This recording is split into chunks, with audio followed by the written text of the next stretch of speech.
వస్తుందో, ఎలాగ వస్తుందో, ఏ భాగంలో వస్తుందో ఈ నవీన కాలంలో కూడా ఈ ఆధునిక ప్రపంచానికి, ఆధునిక వైద్యానికి కూడా అందనటువంటి మిక్చర్గానే కనిపిస్తుంది.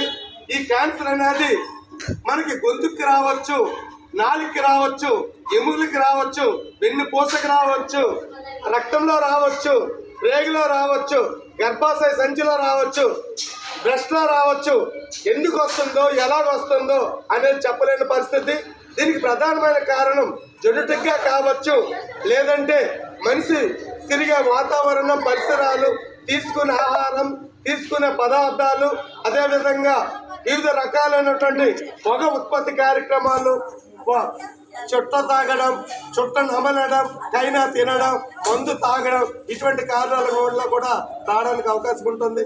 దీనికి ముందు జాగ్రత్త అనేది మనం ప్రికాషన్ తీసుకోవడమే ముందు జాగ్రత్త.